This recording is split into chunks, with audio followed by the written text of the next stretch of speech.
اسی لیے شاعر نے کہا چلتے ہیں دبے پیر کوئی جاگ نہ جائے، چلتے ہیں دبے پیر کوئی جاگ نہ جائے، غلامی کے اسیروں کے خاص ادا ہے، ہوتی نہیں جو قوم حق بات پہ ایک جا، اس قوم کا حاکم بھی فقط اس کی سزا ہے۔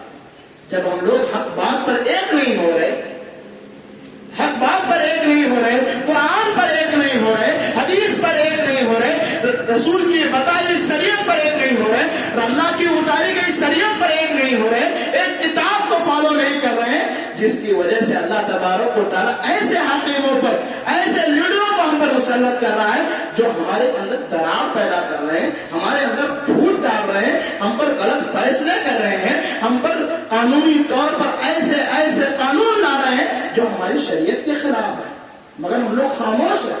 کیوں خاموش ہیں؟ کیونکہ ہمارے پاس یونٹی نہیں ہے، ایکتا نہیں ہے۔ کیوں نہیں ہے؟ کیونکہ ہم لوگ شریعت پر صحیح طور پر نہیں ہیں، شریعت پر صحیح طور پر ہے، شریعت پر ایک ہو جائیں، قرآن کے مطابق چلیں، رسول کے بتائی ہوئی شریعت کے مطابق چلیں، کوئی ہمارے درمیان ایسا نہیں رہے گا جو ہمارے خلاف ہے۔ جب یہ ساری چیزیں ختم ہو گئی، بس ہم لوگ رمضان کے ہو کر رہ گئے، بس ہم لوگ باتوں کے ہو کر رہ گئے، اس وقت اللہ تبارک و تعالیٰ کا عذاب ہم پر آ رہا ہے کہ ہم لوگ ایک نہیں ہو رہے۔ سنن نسائی کی حدیث ہے، غالباً عبداللہ بن عمر رضی اللہ تعالیٰ عنہ اور یہ حدیث ہے، انہوں نے کہا کہ 5 ایسے گناہ جو زمین پر ہونے لگ جائیں تو اللہ تبارک و تعالیٰ کیا کرے گا؟ دنیا میں ہی عذاب دے گا، دنیا میں ہی عذاب دے گا۔ اب اندازہ لگا لیجئے میں جو 5 گناہ بتانے جا رہا ہوں جو حدیث کی روشنی میں، وہ 5 گناہ کیا دنیا میں ہو رہے ہیں نہیں ہو رہے ہیں؟ یہ عذاب اللہ کا آ رہا ہے یا نہیں آ رہا ہے؟ خود اندازہ لگا لیجئے، ہم لوگ جائزہ لے لیں گے معاشرے کا، کیا ہو رہا ہے یا نہیں ہو رہا ہے۔ سب سے پہلے اللہ کے رسول صلی اللہ علیہ وسلم نے کہا کہ جب معاشرے میں زنا عام ہو جائے گا تو اللہ تبارک و تعالیٰ ان کے درمیان ایسی ایسی بیماریاں ڈال دے گا جو اس سے پہلے لوگوں نے وہ بیماریاں نہیں تھی۔ دیکھ لیجئے، سب سے پہلا جو گناہ بتایا کہ معاشرے میں جب زنا عام ہو جائے گا تو اللہ کا عذاب کیا آئے گا کہ ان کے درمیان ایسی بیماریاں ڈال دی جائیں گی جو اس سے پہلے لوگوں میں وہ بیماریاں نہیں تھی۔ تو میدانی سطح پر دیکھ لیجئے، رپورٹ کے مطابق دیکھ لیجئے کہ آئے دن کتنی بیماریاں آ رہی ہیں، کتنی بیماریاں آ رہی ہیں، مختلف غذاؤں کے ذریعے بیماریاں آ رہی ہیں، مختلف حالات کے ذریعے بیماریاں آ رہی ہیں، مختلف طریقوں سے بیماریاں آ رہی ہیں۔ تو یہ بیماریاں کیوں آ رہی ہیں؟ اس کی دوا کیا ہے؟ اس کی اصل دوا یہ ہے کہ معاشرے سے برائی کو ختم کرو، اللہ تعالیٰ بیماریوں کو ختم کرے۔ اصل دوا یہ ہے۔ ہم لوگوں نے اصل دوا کو چھوڑ کے، اللہ کے مساجد کو چھوڑ کے، شریعت کے چھوڑ کے ہم لوگ دوسری طرف دوائیں تلاش کرنے جا رہے ہیں، دوسری طرف علاج تلاش کرنے جا رہے ہیں۔ ایک گناہ۔ دوسرا گناہ، جب معاشرے میں لوگ ڈنڈی مارنے لگیں گے، جب معاشرے میں لوگ کانٹا مارنے لگیں گے تو اللہ کے رسول صلی اللہ علیہ وسلم نے کہا کہ اس پر ایسا عذاب آئے گا کہ اس کی اکنامکس ختم ہو جائے گی، یعنی کہ نوجوان بے روزگار ہو جائیں گے۔ تو جائزہ لے لیجئے کتنے نوجوان ایسے ہیں جو نوکریوں کی تلاش میں ہیں، کتنے نوجوان ایسے ہیں جو معاشی طور پر پریشان ہیں، کتنے گھرانے ایسے ہیں جنہیں کھانے کے ڈالے پڑے ہیں۔ جب نوجوانوں سے پوچھا جاتا ہے کہ شادی کیوں نہیں ہو رہی ہے تو ایک ہی جواب دیتے ہیں، مولانا نوکری ملی تو چھوکری ملتی۔ آج نوکریاں نہیں ہیں تو شادیاں بھی نہیں ہو رہی ہیں۔ زنا کیوں عام ہو رہا ہے؟ شادیاں نہیں ہو رہی ہیں۔ شادیاں کیوں نہیں ہو رہی ہیں؟ صحیح جوڑا نہیں مل رہا، کمانے والے لوگ نہیں مل رہے، نوکری کرنے والے لوگ نہیں مل رہے۔ مولانا میرا بیٹی میں نہیں پال سکتا، اس کا کیا پالوں؟ آج یہ سوال ہر ایک کے زمانے میں کیوں ہے؟ اس کا حل کیا ہے کہ معاشرے سے بیماری کو ختم کرو، کانٹا مارنے کو ختم کرو، اللہ تبارک و تعالیٰ کا عذاب بھی ختم ہو جائے۔ کیا یہ نہیں ہے چیز؟ کیا اکنامکس درست ہے؟ اگر اکنامکس درست ہوتی تو سری لنکا کی یہ حالت نہ ہوتی جو آج ہو رہی ہے۔ کھانے کے لالے پڑے ہیں، کھانے کے لیے ٹیبلٹ نہیں ہے، قریب میں وہاں کے پی ایم کے گھر کو جلایا گیا، بسوں کو جلایا جا رہا ہے، پیٹرول 900 روپے لیٹر ہو گیا ہے۔ اتنی اکنامکس گر رہی ہے تو اس کا ذمہ دار کون ہے؟ کون ہے؟ ہم لوگ ہیں۔ ہم لوگوں نے اللہ کو صحیح طور پر، اللہ کے اتاری شریعت پر عمل نہیں کیا۔ اللہ نے کہا کہ کاٹا مت مارو، پھر بھی کاٹا مارو۔ اور تیسرا گناہ کیا ہے کہ اللہ کے رسول صلی اللہ علیہ وسلم نے کہا کہ جب لوگ زکات دینے سے اپنے ہاتھوں کو روک لیں گے تو اللہ تبارک و تعالیٰ آسمان سے رحمتوں کو روک لے گا، آسمان سے رحمتوں کو روک لے گا۔ دیکھیے کہ زکات کے سلسلے میں آتا ہے کہ اگر صحیح طور پر زکات ادا کریں گے تو اللہ کے رسول نے جو طریقہ اپنایا زکات کا، اس کو تقسیم کرنے کا، اس کو اپنائیں گے تو معاشرے سے غربت ختم ہو جائے گی، معاشرے سے غربت ختم ہو جائے گی۔ یہ ایسے ہی نہیں کہہ رہا، اللہ کے رسول صلی اللہ علیہ وسلم معاذ بن جبل رضی اللہ تعالیٰ عنہ کو یمن کی طرف بھیجتے ہیں، اور حضرت معاذ یمن میں زکات کا مال اکٹھا کر کے مدینہ بھیجتے ہیں، تو اللہ کے رسول کہتے ہیں اے معاذ یہ زکات کا پیسہ تو یمن والوں کا ہے، یمن میں تقسیم کرو۔ تو واپس سارا کا سارا مال بھیجتے ہیں، حضرت معاذ لوگوں میں زکات کا مال تقسیم کرتے ہیں، تو دوسرے سال زکات کا آدھا مال اللہ کے رسول کو بھیجتے ہیں اور کہتے ہیں اے اللہ کے رسول آدھے لوگ ایسے ہو گئے جو گزشتہ سال زکات لینے والے تھے، اس سال زکات دینے والے ہو گئے۔ تیسرے سال پوری قیمت بھیجتے ہیں، چوتھے سال سارا زکات کا مال دے کر کہتے ہیں اے اللہ کے رسول اب یمن میں کوئی لوگ ایسے موجود نہیں ہیں جو زکات کا مال لینے والے، سارے جو زکات لینے والے تھے اب زکات دینے والے ہو گئے۔ کس کی وجہ سے؟ زکات کو صحیح طور پر ادا کرنے کی وجہ سے۔ مگر معاشرے میں اچھا ہو رہا ہے، تین طرح کے لوگ پائے جا رہے ہیں، ایک وہ ہیں جو مکمل طور پر زکات ادا کر رہے ہیں، ایک وہ ہے جو زکات دینے میں ڈنڈی مار رہے ہیں، جتنا دینا ہے اتنا نہیں دے رہے، ایک گروہ اس سے بھی ڈینجر ہے، کیا ہے؟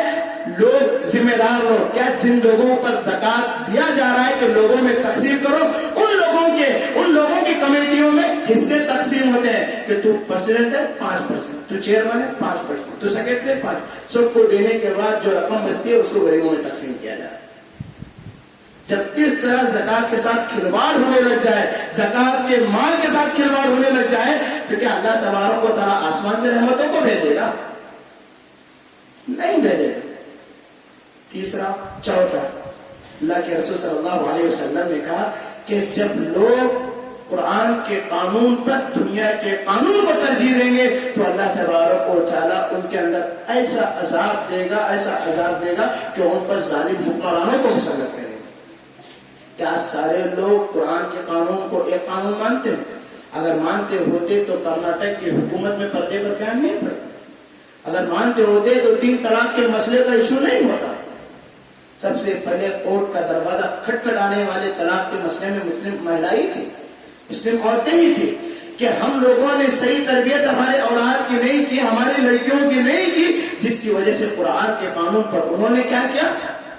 دنیا کے قانون کو ترجیح دی، دنیا کے قانون کو ترجیح۔ مثال کے ذریعے سمجھاتا ہوں کہ دنیا کا قانون اور شریعت کے قانون کے مطابق اگر کوئی شخص موبائل فون لیا ہے، موبائل فون خراب ہو جائے تو کس کے پاس جائیں گے؟ موبائل دکان میں جائیں گے نا۔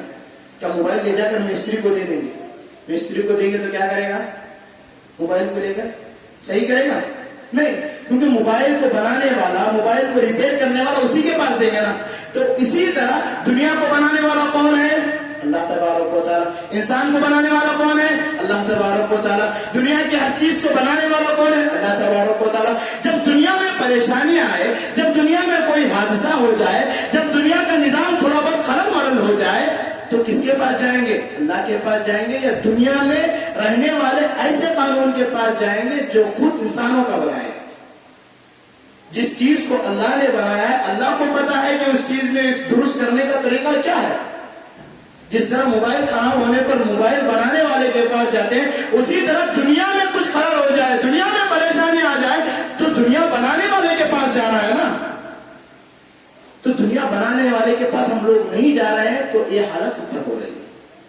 اسی لیے ابوالکلام آزاد نے کہا جنگ کے بعد اگر کہیں سب سے زیادہ بے انصافی ہوتی ہے تو عدالتوں کے ایوانوں میں ہوتی ہے، مگر ہم لوگ اسی کا دروازہ کھٹکھٹاتے ہیں۔ شریعت کے دروازے کو ہم لوگوں نے ٹوٹلی بند کر دیا تو اللہ تعالیٰ ہم پر ظالم حکمرانوں کو مسلط کرا، ایسے ظالم حکمران جو قرآن کے خلاف فیصلہ کرا، ایسے ظالم حکمران جو شریعت کے خلاف فیصلہ کرا، اس کے ذمہ دار نہ چاہتے ہوئے بھی ہم لوگ ہیں۔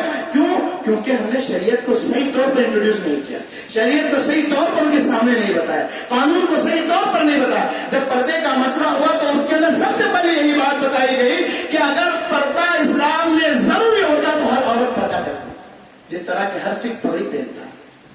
ہم نے صحیح طور پر اسلام کو انٹروڈیوس نہیں کیا، صحیح طور پر شریعت کو نہیں بتایا، جس کی وجہ سے یہ حالت ہو رہی۔ کیوں؟ کیونکہ ہم لوگ صحیح طور پر ہم لوگ ہی نہیں جانتے کہ شریعت کیا ہے۔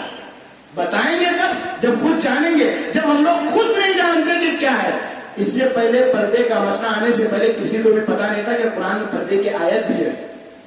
اکثر لوگوں کو نہیں پتا. کیوں؟ کیونکہ ہم لوگ خود شریعت سے غافل ہیں, خود تاریخ سے غافل ہیں, خود ہماری ہسٹری سے غافل ہیں, خود ہماری اتاری گئی شریعت سے غافل ہیں. تو دوسروں کو کیا بتائیں گے, دوسروں سے کیا امید رکھیں گے؟ اسی لیے جب سونے نے لوہے سے پوچھا, جب مجھے پٹویا جاتا ہے تو میں آواز نہیں کرتا, جب لوہے تجھ کو مارا جاتا ہے تو اتنا آواز کیوں آتا ہے؟ کیونکہ سونے کو مارنے پر آواز نہیں آتی, لوہے کو مارنے پر آواز بہت آتی ہے. تو سونے نے لوہے سے پوچھا کہ اتنا کیوں چیختا ہے جبکہ میں نہیں چیختا؟ تو سونے نے کہا, لوہے نے کہا, تجھ کو مارنے والا پرایا ہوتا ہے, مجھ کو مارنے والا اپنا ہوتا ہے تو تکلیف زیادہ ہوتی ہے. کیوں؟ جس ہتھوڑی سے مارا جاتا ہے وہ ہتھوڑی بھی لوہے کی ہوتی ہے اور مارا جاتا ہے لوہے پر. وہی ہتھوڑی لے کر سونے کو مارتے ہیں تو سونا کہتا ہے کہ مجھ کو مارنے والا تو پرایا ہے, تجھ کو مارنے والا تو اپنا ہے. جب اپنوں سے جب یہ بات آتی ہے تو تکلیف بہت ہوتی ہے. یہ کیوں ہے؟ اس کی ذمہ دار ہم لوگ ہیں کہ ہم لوگوں نے شریعت کو صحیح طور پر انٹروڈیوس نہیں کیا. پانچویں چیز, پانچواں گناہ جو شریعت دنیا میں ہونے لگ جائے تو اللہ تبارک و تعالیٰ کا عذاب آئے گا. وہ یہ کہ ہر لوگ اپنی کتاب کو, اپنے امام کو شریعت پر ترجیح دیں گے تو اللہ تعالیٰ کا عذاب یہ آئے گا کہ اللہ تبارک و تعالیٰ ان کی یونٹی کو, ان کے اتحاد کو پارا پارا کر دیں گے. تو دیکھ لیجیے آج ہر مسجد والے اپنے امام کو مانتے ہیں, شریعت کو نہیں. ہر مصلی, ہر لوگ اپنے امام کو مانتے ہیں, اپنی کتاب کو مانتے ہیں, مگر قرآن کو ماننے کے لیے کوئی تیار نہیں, رسول کو ماننے کے لیے تیار نہیں. جب یہ حالات ہونے لگے تو اللہ کا عذاب یہ آیا کہ اللہ تعالیٰ نے ہماری یونٹی کو ختم کر دیا, ہمارے اتحاد کو ختم کر دیا. اب سارے لوگوں کا ایک سوال رہے گا ان 5 گناہوں کی وجہ سے, ہمارے مسجد میں تو اچھا ہے, ہمارے لوگ تو ایک ہیں, ہمارے معاشرے میں تو یہ سارے گناہ نہیں ہیں, ہم پر یہ عذاب کیوں؟ تو اس کا جواب اتنا ہی ہے کہ گیہوں کے ساتھ گل بھی پیسا جاتا ہے, گیہوں کے ساتھ گل بھی پیسا جاتا ہے. اس کو دلیل کے ذریعے اس طرح بتاتا ہوں. بنی اسرائیل کی روایت ہے کہ اللہ کے رسول صلی اللہ علیہ وسلم نے فرمایا کہ بنی اسرائیل میں 3 طرح کے گروہ تھے. ایک گروہ ہوتا کہ ہفتے کے دن شکار مت کرو, جب موسیٰ علیہ السلام نے کہا کہ ہفتے کے دن شکار نہ کرو, تو ایک گروہ ہوتا کہ وہ جمعے کی رات میں جال کو ڈال دیا کرتے تھے اور اتوار کی صبح میں اٹھا لیا کرتے تھے, یعنی کہ اللہ تعالیٰ کے بتائے قانون کے خلاف جایا کرتے. ایک گروہ وہ تھا, وہ کہتے تھے چھوڑ بھائی کیا بولنا, ان کو بولے تو پتھر کو سر مارے جیسا بول کے خاموش رہتے تھے. ایک گروہ وہ تھا کہ وہ جا کر بتاتے تھے کہ ایسا کرنا غلط ہے, موسیٰ علیہ السلام نے منع کیا ہے, اللہ کی شریعت کے خلاف ہے, مت کرو. جب اللہ تعالیٰ کا عذاب آیا تو 2 لوگوں پر آیا, ایک گروہ پر نہیں آیا. کس پر آیا؟ جو لوگ جال ڈالا کرتے تھے ان پر بھی عذاب آیا, اور جو لوگ خاموش بیٹھا کرتے تھے کہ کون دیوار کو سر مارے گا, ان پر بھی عذاب آیا. کن پر عذاب نہیں آیا؟ جو لوگ جا کر بتاتے تھے کہ یہ چیز کرنا غلط ہے, اللہ تعالیٰ نے ان پر عذاب نہیں دیا. تو دیکھ لیجئے جو برائیاں پھیل رہی ہے, کیا ہم لوگ ان برائیوں کو روک رہے ہیں؟ کیا ہم لوگ ہمارے بھائیوں کو اسلام کی طرف بلا رہے ہیں؟ غیر مسلم کو تو چھوڑیے, جن لوگوں کی ہم لوگ چائے پیا کرتے ہیں, جن لوگوں کا ہم لوگ ناشتہ کیا کرتے ہیں, جن لوگوں کی دعوتوں کو, جن لوگوں کے فنکشنوں کو اٹینڈ کرتے ہیں, ان لوگوں کو بتانے کے لیے ہمارے پاس ہمت نہیں ہے. کیوں؟ ڈرتے ہیں کہیں چاپ کرنا ہو جائے, کہیں فنکشن کو بلانا نہ ختم کرے. خود ہمارے ساتھ بیٹھنے اٹھنے والے دوستوں کو ہم نے بتا دیا. جب ہم لوگ 5 لوگ بیٹھتے ہیں, دوست حضرات بیٹھتے ہیں تو اذان ہوتی ہے تو خاموشی سے نماز پڑھ کر آتے ہیں, 4 لوگوں کو نہیں بتاتے کہ نماز چل رہی ہے. جب ہم لوگ اپنوں کو نہیں سدھار سکے تو غیروں سے کیا امید رکھتے ہیں؟ شریعت پر جب ہم اپنوں کو نہیں بتا سکتے, اپنے والد کو بچہ نہیں بول سکتا کہ اپنا نماز چلو, بچہ بیٹوں کو نہیں بول سکتا کہ بیٹے چل نماز چل. آج یہ حالت مسلم گھرانوں کی ہو گئی ہے تو غیروں سے کیا امید لگائیں, غیروں میں کیا دعوت کا کام کریں؟ جب ایسا رہے گا کہ اللہ کا عذاب نہیں آئے گا, پھر بھی ہم لوگ امید لگاتے ہیں اللہ تیری مدد کب آئے گی. اللہ تعالیٰ نے ساری چیزیں بتا دی کہ اس کی مدد کب آئے گی, اس کی مدد کب آئے گی. اللہ تعالیٰ نے ساری چیزیں کھول کے بتا دی, کوئی بھی چیز پوشیدہ طور پر نہیں رکھی, ہر چیز کو واضح کر کے بیان کر دیا ہے. پھر بھی ہم لوگ اتنے غافل ہیں, ہم لوگ ساری چیزیں جانتے ہیں. ہر جمعہ میں وہی چیزیں بتائی جاتی ہیں, الگ الگ انداز سے بتائی جاتی ہیں, الگ الگ طریقے سے بتائی جاتی ہیں, الگ الگ چہرے والے لوگ آ کر بتاتے ہیں, الگ الگ طریقے سے بتاتے ہیں. مگر ان طریقوں پر, ان چیزوں پر ہم لوگ فالو کر رہے ہیں, عمل کر رہے ہیں.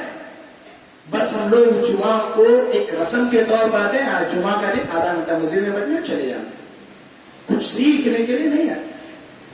سال میں 50 پر 2 جمعہ ہوتے ہیں، 52 50 پر 2 جمعہ ہوتے ہیں. اگر صحیح طور پر ان 50 پر 2 جمعوں کا فائدہ اٹھائیں، صحیح طور پر انسان ہر جمعہ سے ایک ایک عمل کرنے لگ جائے تو سال میں 50 پر 2 طرح کے نئے نئے اعمال کر سکتا ہے. دوبارہ پروگراموں کرنے کی ضرورت نہیں پڑے گی، اتوار کا پروگرام بڑے بڑے جلسے کرنے کی ضرورت نہیں پڑے گی اگر صحیح طور پر 50 پر 2 جمعوں سے فائدہ اٹھا لے. مگر ہماری قوم اتنی سوئی ہوئی ہے، اتنی سوئی ہوئی ہے، معافی کے ساتھ میں اپنے ساتھ کہتا ہوں، ہم لوگ اتنے سوئے ہوئے ہیں، اتنے گم ہیں، اتنے ہمارے ابھی بھی ہوشیار ہونے کے لیے تیار نہیں ہے کہ 50 پر 2 جمعہ کے علاوہ 50 پر 2 پروگرام بھی ہوتے ہیں، پھر بھی ہماری وہ حالت وہی ہے جو پہلے تھی. کیوں؟ کیونکہ ہمارا زمین مر گیا ہے، ہمارا زمین مر گیا. ہمیں احساس نہیں ہے کہ ہم لوگ کیا کر رہے ہیں، ہمیں احساس نہیں ہے ہمارے اعمال کیا ہو رہے ہیں، ہمیں احساس نہیں ہے جو کام ہم لوگ کر رہے ہیں کیا صحیح ہے یا غلط ہے. کیوں؟ کیونکہ ہم نے ہمارے بچوں کو قرآن پڑھایا ہی نہیں، حدیث پڑھائی ہی نہیں. جب انگریزوں کو مصیبت ہونے لگی مسلمانوں سے تو انہوں نے خط لکھا اور کہا کہ ہم مسلمان بہت تکلیف کر رہے ہیں. تو وہاں سے جواب آتا ہے کہ دیکھیے کہ ان کے بچے کیا کر رہے ہیں، ان کے بچے کیا کر رہے ہیں. تو یہاں سے جواب جاتا ہے ان کے بچے قرآن کو چھوڑ کر، شریعت کو چھوڑ کر انگریزی اسکول میں انگریزی پڑھ رہے ہیں. تو کہتے ہیں کہ ان حالات کو برداشت کر لو، آنے والی نسل ہماری غلام بننے والی ہے، آنے والی نسل ہماری غلام بننے والی. دیکھ لیجئے ہے ہم مسلمان مگر ہمارا دل، ہمارا جسم غیروں کے ہاتھوں میں، ہمارا فیوچر غیروں کے ہاتھوں میں. کیوں؟ کیونکہ ہم لوگ انگریز زبان پڑھ کے انگریز کے ہو گئے، اسی کلچر کے ہو گئے، انہی کے طریقوں پر ہو گئے. رسول کی بتائی ہوئی داڑھی ہمیں اچھی نہیں لگی، رسول کی بتائی ہوئی داڑھی جو رسول کے چہرے کو مبارک بناتی تھی وہ داڑھی ہمیں پسند نہیں آ رہی انگریزی کلچر کی وجہ سے. ٹکنے کے اوپر پینٹ رکھو بولے تو کوئی نہیں رکھا، جیسے ہی فیشن آ گیا کہ ٹکنے کے اوپر پینٹ رکھنا فیشن ہے تو سب لوگ رکھنے لگے، مگر رسول نے بتایا تو کسی نے نہیں رکھا. آج ہم لوگ غیروں کے تابع ہو گئے ہیں، اتنا ہم لوگ غیروں کے تابع ہو گئے ہیں کہ ہم لوگ ان کے لیے مر مٹنے کے لیے تیار ہیں، شریعت پر اتارے گئے رسول کے لیے مر مٹنے کے لیے تیار ہیں. کیوں؟ کیونکہ ہم نے صحیح تربیت اولاد کی نہیں کی، صحیح اسلام ہم نے نہیں بتایا. پھر بھی ہم لوگ دعویٰ کرتے ہیں کہ ہم لوگ مسلمان ہیں. کیا ہم لوگ مسلمان ہیں؟ نام سے عبداللہ عبدالرحمان رکھنے سے کوئی مسلمان نہیں ہوتا. مسلمان تب ہوتا ہے جب وہ رسول کے بتائے ہوئے اللہ کی اتاری ہوئی شریعت پر عمل کرے، تب وہ مسلمان. تو بہرحال جو حالات اب ہو رہے ہیں، جو پریشانیاں آ رہی ہیں، ان کا ایک ہی حل ہے، وہ اللہ کا دربار ہے. اللہ کا دربار. جس طرح ہم لوگوں نے رمضان کے مہینے میں عمل کیا اسی طرح عمل کرنے لگ جائیں تو انشاءاللہ اللہ کی مدد آئے گی. کوئی بھی ہم پر انگلی اٹھانے والا نہیں ہوگا، کوئی بھی ہمارے خلاف جانے والا نہیں ہوگا. کیونکہ ہم لوگ جانتے ہیں کہ جتنے ہمارے خلاف لوگ ہیں اس سے بھی زیادہ لوگ ہمارے ماتحت ہیں، اس سے بھی زیادہ ہمارے لوگ ماتحت. ہر شخص تشدد پسند نہیں ہوتا، ہر شخص مسلمانوں کے خلاف نہیں ہے. جتنے لوگ خلاف ہم لوگ سمجھ رہے ہیں اس سے زیادہ لوگ ہمارے ساتھ ہیں، اس سے بھی زیادہ. ہر غیر مسلم دشمن نہیں ہے، ہر ایک اچھا ہے، ہر شخص اچھا ہے. بس بعض لوگوں نے اور بعض لوگوں کی تقریروں کی وجہ سے ان کا مائنڈ خراب ہو رہا ہے. ان کے مائنڈ کو درست کرنا ہماری ذمہ داری ہے. کیونکہ اللہ کے رسول صلی اللہ علیہ وسلم نے کیا کہا؟ ہمیں خیر امت کہا. خیر امت کیوں کہا؟ کیونکہ ہم لوگ دعوت کا کام کرتے ہیں، اپنے بھائیوں کو جنت میں لے جانا چاہتے ہیں. تو ہم لوگ نوجوان ہیں تو اسکول جا رہے ہیں، کالج جا رہے ہیں، تو اپنے دوستوں کو اپنے طریقے سے، اپنے اخلاق سے بتائیں. اگر ہم بھی ان کے رنگ میں رنگ جائیں تو ہمیں اور ان میں فرق نہیں رہے گا. جا رہے ہیں ہمارے ساتھ غیر مسلموں کا اٹھنا بیٹھنا ہے تو ان بھائیوں کو اپنے اخلاق سے متاثر کریں. کیونکہ اگر سب سے بڑا ہتھیار اگر کچھ ہے وہ اخلاق ہے. اخلاق ہے. نفرت اور اخلاق کی جنگ میں اخلاق نے فلا پائی ہے، ہمیشہ نفرت نے شکست پائے. جتنے ہمارے ساتھ نفرتیں ہوں گی، جتنے ہمارے خلاف فیصلے ہوں گے، جتنے ہمارے خلاف لوگ اٹھیں گے، اتنا ہی ہم لوگوں کو محبت دینا ہے، اتنا ہی ہم لوگوں کو الفت دینا ہے، اتنا ہی ہم لوگوں کو ان کے ساتھ مل جل کر رہنا ہے، اتنا ہی ہم لوگ ان کے ساتھ مدد کریں گے، ان کے ساتھ رہیں گے، ان کے ساتھ اچھائی سے معاملہ کریں گے. تو یاد رکھیے ہمیشہ محبت اور نفرت کی جنگ میں ہمیشہ محبت نے فلاح پائی ہے، ہمیشہ محبت کامیاب ہوئی ہے. اسی لیے ہم لوگوں کو ان لوگوں کو محبت دینا ہے، ان لوگوں کو الفت دینا ہے، ان لوگوں تک دین کی بات بتانا ہے. کیونکہ کوئی بھی رسول، کوئی بھی نبی اور کوئی بھی نیک آدمی اور کوئی بھی امام اچھے ماحول میں دعوت کا کام نہیں کیا.